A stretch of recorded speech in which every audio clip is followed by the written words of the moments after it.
Be me, Dr. Rachel, clinical psychologist and research faculty at a major university, devoted 15 years to studying gender dynamics and emotional intelligence, always considered myself firmly on the right side of history regarding equality, believed wholeheartedly that progress meant acknowledging women's experiences, validating their struggles. Men had dominated conversation for centuries. Now it was time to listen to the other half. Get grant funding for massive research project on empathy and gender relations. Proposal was actually about proving women's superior emotional intelligence. Wanted to demonstrate scientifically that women were better at perspective taking, more naturally empathetic. Figured this would support everything I already knew to be true.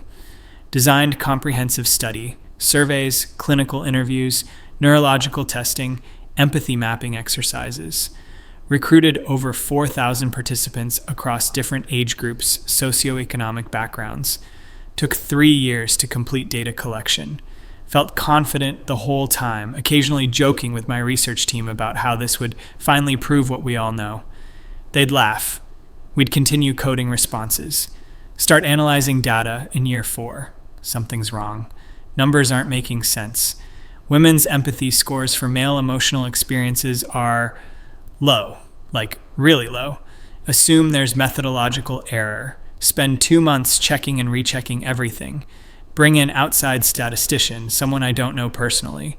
He confirms, the data is solid, the findings are real. Sit in my office at 2 a.m. staring at spreadsheets. Women scored dramatically lower than men when asked to identify, understand, and validate masculine emotional experiences. The empathy gap wasn't what I expected at all. It was running in the opposite direction. Feel my stomach drop. This can't be right. This can't be what the science is showing. Decide to dive deeper into the qualitative data, the actual interview transcripts. Maybe the numbers are misleading, maybe the context will explain. Start reading through hundreds of recorded sessions. One interview with Marcus, 34, middle management. I feel like I'm just a utility, he said. Like my value is completely tied to what I produce, what I provide. If I lost my job tomorrow, I don't know who I'd be. Female interviewer's response in transcript. Well, women have dealt with being objectified for centuries, so... She didn't follow up, didn't explore his feelings, just deflected. Read another one. David, 28, recently divorced. The hardest part was everyone assuming I did something wrong, that I must have cheated or been abusive or failed somehow. Nobody asked if I was okay. My own sister said, "What did you do to her?" Interviewer response. Well, statistically, men are more likely to... She never let him finish, never acknowledged his pain. Go through transcript after transcript. Pattern is consistent and devastating. Women interviewers repeatedly dismissed, minimized, or redirected when men discussed. Pressure to be stoic and strong, fear of being seen as weak or failing, loneliness, and lack of emotional support systems, confusion about their role in modern relationships, feeling disposable, anxiety about financial responsibility, terror of showing vulnerability. The loneliness one kept appearing. So many men talking about having no one to talk to, no close friendships, no outlet. One guy, Thomas, 41. I haven't had a real conversation about my feelings in probably 6 years. My wife thinks I don't have any. My friends would think I was gay or broken if I tried. So I just don't. Interviewer. Have you considered that maybe men need to do the work of building emotional intimacy with each other instead of expecting women to do that labor? Technically correct statement, maybe, but completely missing the point of his pain. He was telling her he was drowning and she handed him a pamphlet about swimming lessons. Start feeling sick. Recognize myself in these interviewer responses. Remember conversations with my ex-boyfriend, with male colleagues, with my brother.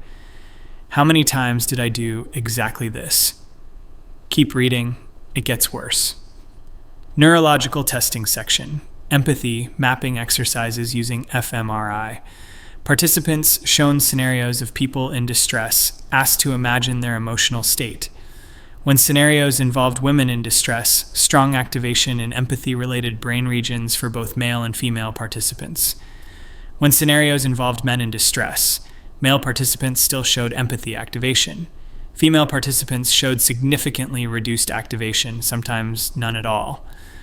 One scenario, man crying alone in car after being laid off. Another, teenage boy being told to man up after expressing sadness. Another, elderly man describing loneliness after wife's death. Women's brains just didn't light up the same way. Like there was a wall, a barrier to accessing that empathetic response. Check the data by age cohort. The younger the women, the worse the empathy scores for male experiences. Women over 50 did somewhat better. Women under 30 scored devastatingly low. It's getting worse over time, not better. Generational data shows empathy gap widening significantly. Go back 15 years in comparable studies. The decline is sharp, recent, and accelerating. Spend 3 weeks barely sleeping. Rerun every analysis. Bring in another outside consultant, a woman this time, specialist in gender research. She looks at everything, takes her time, comes back with confirmation, findings are robust and significant. Rachel, she says carefully, you need to prepare for the reaction this will get. She won't say it directly, but I can tell she's troubled too. Start reading the open-ended survey responses. Question was, describe a time when you felt a man's emotional experience was difficult to understand or relate to. Thousands of responses. Most didn't even try to describe attempting to understand. Instead, they wrote things like, men don't really have emotional experiences the same way women do. It's hard to relate because they've never had to deal with real oppression. Male feelings are usually just anger or entitlement. I can't relate to feeling pressure to provide because that's a choice they make. When men say they're lonely, it's usually because they're not doing the work. Barely any responses showed genuine attempt to imagine male subjective experience. Compared to male responses about not understanding women, men at least tried. I know I don't understand what it's like to fear walking alone at night the way women do. I try to imagine the pressure of beauty standards, but I know I can't fully grasp it. I wish I understood better how to support my wife when she's overwhelmed. They acknowledged limitation while recognizing validity of the experience. Women's responses mostly denied the validity of the male experience altogether. Sit with this for days. Everything I've built my career on feels shaky.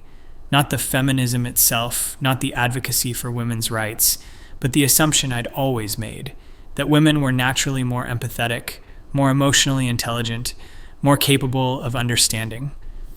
What if we'd gotten so focused on validating women's experiences that we'd completely lost the ability to see men as fully human? What if in the process of fighting objectification, we'd objectified men in a different way, reduced them to privileged oppressors without internal lives worth examining? Remember a conversation at a conference last year. Male colleague Jonathan had mentioned struggling with his teenage son. He won't talk to me, Jonathan said. I think he's depressed, but he just shuts down. I don't know how to reach him. What did I say? Something about toxic masculinity and how he needed to model vulnerability. Technically true, maybe, but did I actually hear him?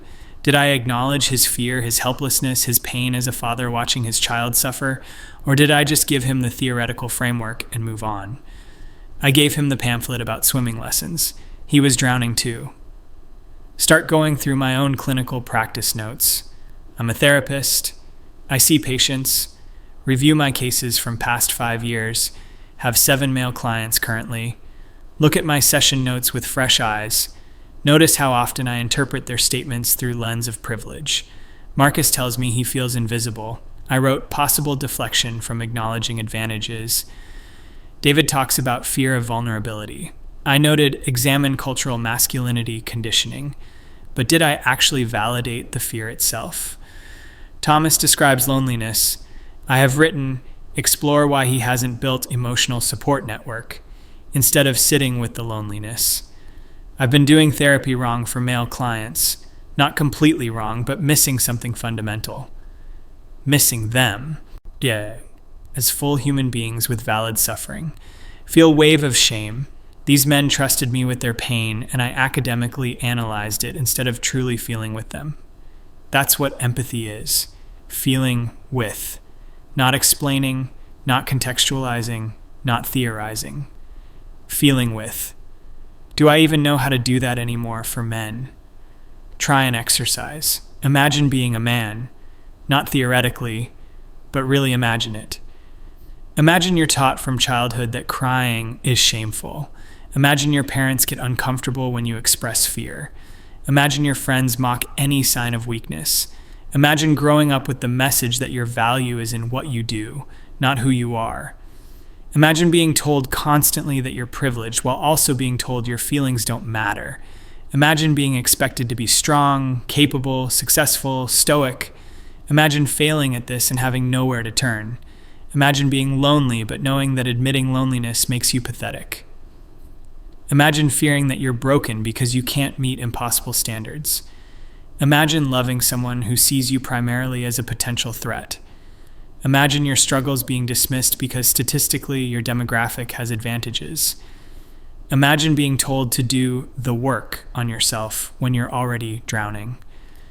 Imagine being invisible unless you're useful or dangerous. Imagine being disposable. Sit with these imagined feelings for 15 minutes. Notice how hard it is. Notice my mind's resistance. Notice how it wants to add, but women have it worse, to every single point. That qualifier, that need to compare suffering. That's the empathy gap right there. Empathy isn't comparative. Empathy doesn't say, but others have it worse. Empathy says, I see your pain, and it's real. Spend the next month doing nothing but reviewing the research. The findings are clear across every measure. Women significantly underestimate male loneliness, by average of 60%. Women unable to accurately identify male emotional distress in photographs scored 35% worse than men identifying female distress. Women rate male problems as less severe than men rate female problems, controlling for objective severity. Women less likely to offer support to distressed men than men offer to distressed women. Women more likely to attribute male struggles to personal failure rather than systemic issues. Women show reduced empathy activation for male pain in neurological testing. Younger women score worse than older women on all measures. The data shows a generation of women increasingly unable or unwilling to empathetically connect with men's genuine struggles. And I'm part of that generation. I'm part of the problem the research is revealing. My research. My problem. Have to decide what to do with this. The professional terror is real. I know what publishing this will mean. Colleagues will be angry. I'll be accused of giving ammunition to misogynists. My feminist credentials will be questioned. Might lose. Friends, professional relationships. Might damage my career irreparably. The data will be misused, definitely. But the data is real. These findings are robust, and they matter. Men are suffering in ways we're not seeing, not acknowledging, not validating. That suffering is creating the masculine identity crisis everyone keeps talking about. And women's empathy collapse is making it worse. We're failing half the population. I've been failing half my patients. Sit down to write the paper. It's the hardest thing I've ever written. Have to be precise, careful, clear. Have to present the findings honestly without sensationalizing. Have to acknowledge limitations while standing behind the significance. Have to write something that will withstand intense scrutiny. Because I know it's coming. Spend 6 weeks on the draft. My co-researchers are nervous too. Jennifer, my lead research assistant. Rachel, are you sure about this? No, I tell her, but the data is sure. Submit to peer review at 3 top journals. Wait, get first response back after 8 weeks. Reviewer comments are mixed. Reviewer 1, methodology is sound, but conclusions are inflammatory and potentially harmful. Reviewer 2, important findings that deserve publication despite controversial nature. Reviewer 3, this research appears designed to undermine feminist progress and should be rejected. Reviewer 3 is wrong, but I understand the fear. I'm afraid too. Afraid I've done something that will hurt people. afraid I've handed ammunition to those who want to roll back progress, afraid I'm betraying something important, but more afraid of what it means if we can't look at uncomfortable truths, more afraid of what happens to men who are suffering invisibly, more afraid of the empathy gap continuing to widen until we can't see each other at all. Revise and resubmit to the journal where reviewer 2 is most enthusiastic. Journal editor calls me directly. Dr. Rachel, I want to publish this, but I need you to be prepared for the response. I know, I say. No, I don't think you do. This will be career-defining. It will follow you forever. Should I not publish it? Long pause. That's not my call, but the findings are significant. If they're accurate and our reviewers believe they are, this is important work. Then we publish. Paper is scheduled for publication in 6 weeks. Start preparing for the fallout. Tell my department chair. She's sympathetic but concerned. Rachel, you know I support academic freedom, but this is going to create problems. I know. Are you absolutely certain about the methodology? Yes. We've had it reviewed externally multiple times. And you're certain this is worth it. Think about Thomas, alone with his feelings for 6 years. Think about Marcus, feeling like a utility. Think about David, blamed for his own pain. Think about all the men in the study who shared their struggles and were met with dismissal. Think about my own male clients who I'd failed to truly see. Yes, it's worth it. Paper publishes on a Tuesday. By Wednesday, my inbox is completely overwhelmed. Hundreds of emails. Some supportive, mostly from men thanking me. Many angry, mostly from feminist academics. Death threats from men's rights extremists. Somehow, I'm not on their side, I'm just reporting data. Death threats from radical feminists. I'm still a feminist, just an honest one. Media requests from everyone. Trending on social media, though I don't have accounts. My name is everywhere. Colleagues avoid me in hallways. One of my mentors emails, "Disappointed you chose to publish this. You're doing harm." Another colleague, someone I barely know, stops by my office. "Thank you. My son needed this research to exist." Get invited to speak at a conference on men's mental health. Get disinvited from a conference on feminist psychology. It's all happening so fast. Read through the public responses. The discourse is exactly what I feared. Misogynists using it to claim women are naturally cruel and unempathetic. Feminists claiming it's methodologically flawed without addressing the actual methodology. Almost nobody engaging with the actual findings honestly. Almost nobody asking, what do we do about this? If there's really an empathy gap, if women really are struggling to connect with male experiences, how do we fix it?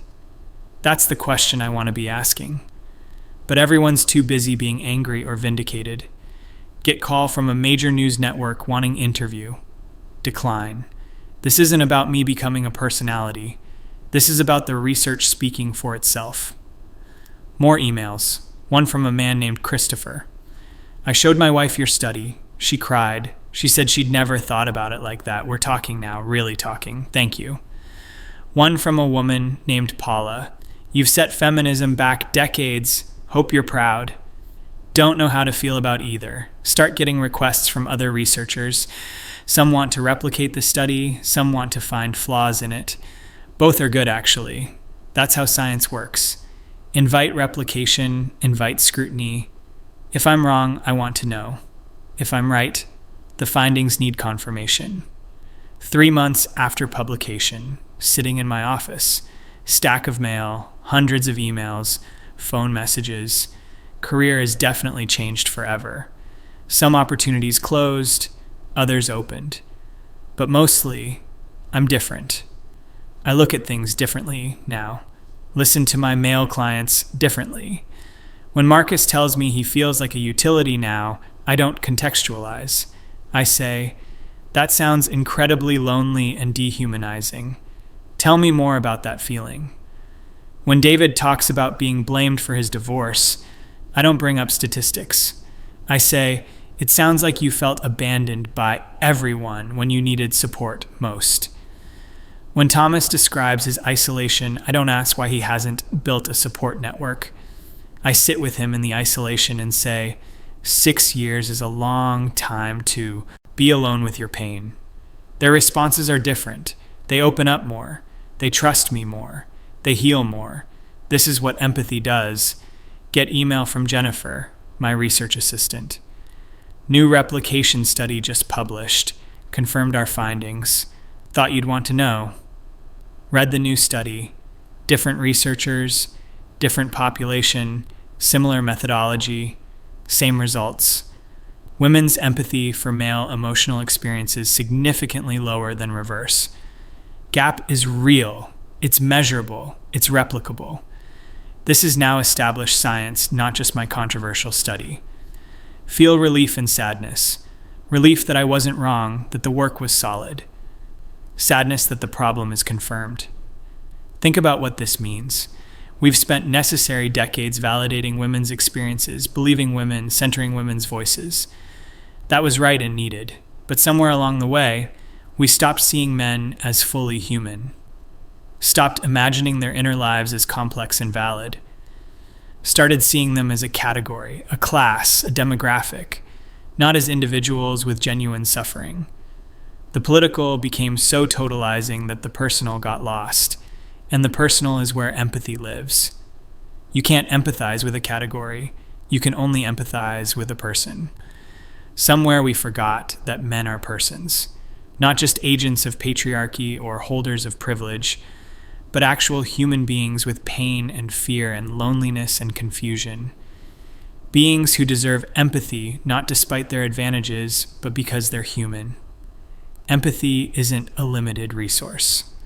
Feeling for men's struggles doesn't mean ignoring women's. It means recognizing that suffering is suffering. That loneliness is loneliness. That pain is pain. Decide to write a follow-up piece. Not about the controversy, about the solution. If we've lost the ability to empathize with men, how do we rebuild it? Start with the same exercise I did. Actually imagine being male. Not theoretically, viscerally. Imagine the specific texture of male experience in modern world. The pressure, the isolation, the confusion, the fear. Imagine it without immediately comparing it to female experience. Just sit with it, feel it, validate it. Then ask, what do you need? What would help? What would healing look like? Work on this piece for weeks. It's less scientific, more reflective. But maybe that's what's needed. Science showed us the problem. Now we need wisdom for the solution. Publish it as an essay in a smaller journal. Response is quieter, but deeper. People actually engaging with ideas instead of just reacting. Get email from a therapist. I've completely changed how I work with male clients after reading your research. Thank you. Get email from a mother. I'm trying to understand my son better now. Your work helped me see I'd been dismissing his struggles. These responses matter more than the attention. Actual change, actual empathy, actual healing. 6 months after the original publication, sitting in supervision with a young therapist I'm mentoring. She's talking about a male client. He keeps complaining about pressure at work, but that's just capitalism. Everyone feels that. Stop her. Does everyone feel it the same way? She pauses. What do you mean? Is his experience of that pressure maybe different because of gendered expectations, because his identity is tied to providing in ways that might not be true for everyone?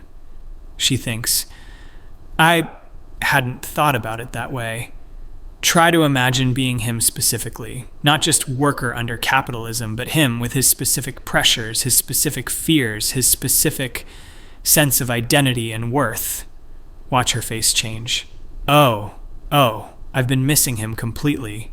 Yes, that's the empathy gap. And you can close it right now by choosing to really imagine his experience. She's quiet, processing. Then, how did you learn this? The hard way, by discovering I'd been doing the same thing for years. Feel something shift. This is how change happens. Not through controversy or attention, through one person at a time, choosing to really see, really feel, really empathize. My research showed the problem, but the solution is personal, individual, repeated daily. The solution is choosing to imagine the other, even when, especially when, the other has been categorized as privileged. Because privilege and pain coexist, because systems and individuals are different levels of analysis, because empathy doesn't require agreement about politics, it just requires willingness to feel with another human being. Year after publication. Get invitation to speak at major psychology conference. Panel on gender and empathy. Decide to accept. Prepare remarks carefully. When the day comes, room is packed. Can feel the tension. Half the audience hoping I'll recant, half hoping I'll double down. I do neither. Instead, I tell the truth. A year ago, I published research that terrified me. It still terrifies me. But the terror isn't about the professional consequences. It's about what the findings mean for us as a society. We are losing the ability to see each other, not just women losing ability to see men, though that's what my research measured, but all of us, losing the capacity for genuine empathy across any difference.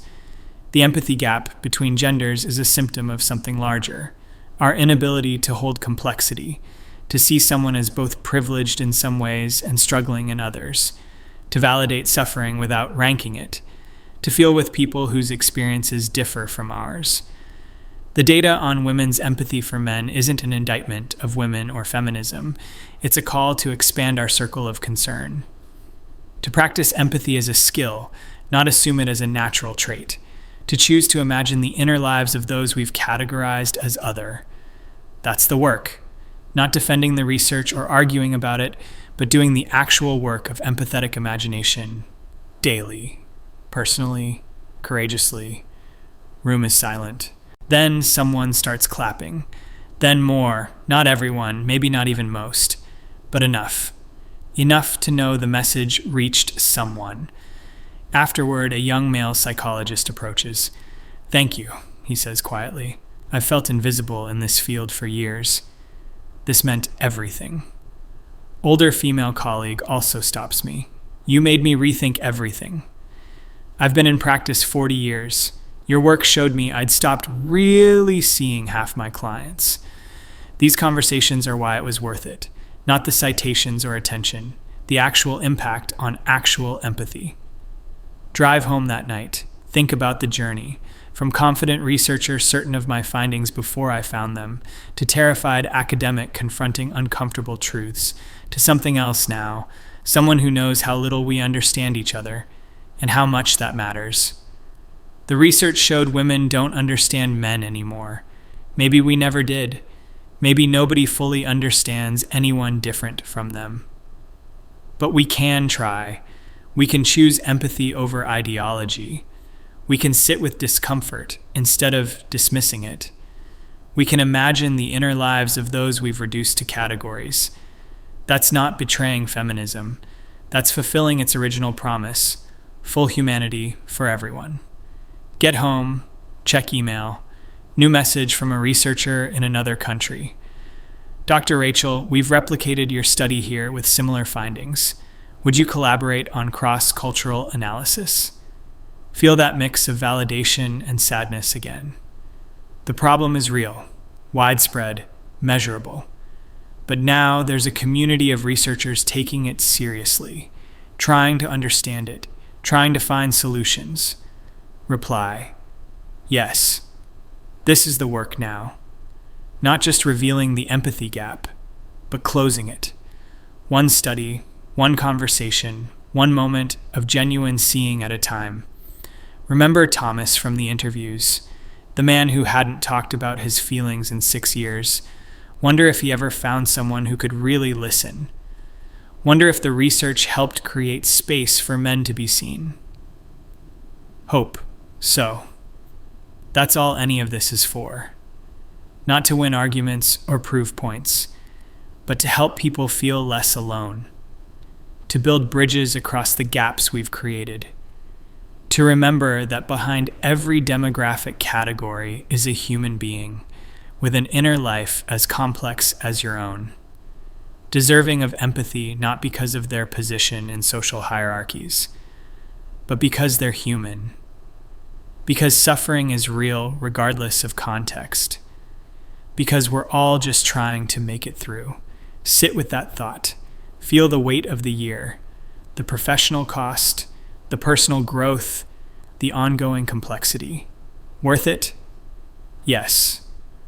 Uncomfortable, costly, career-defining, but worth it. Because some truths need telling, even when they scare you, especially when they scare you. The research was never about men versus women. It was about our collective capacity for empathy and what happens when we lose it. We lost it. The data shows we lost it. But data also means we can measure recovery, can track progress, can know if we're rebuilding what we've broken. That's the next study, the intervention research. Can we teach empathy across gender lines? Can we close the gap we've measured? Don't know yet, but going to find out, because that's what science does, measures problems, tests solutions, and that's what humanity does, breaks connection, repairs it, over and over. The work continues. Be me, Dr. Rachel, feminist psychologist who discovered women don't understand men and chose intellectual honesty over ideological comfort, terrified by my own findings, but more terrified of what silence would mean. Published anyway. Paid the cost. Would do it again, because empathy matters. For everyone. Even the people we've stopped seeing. Especially them.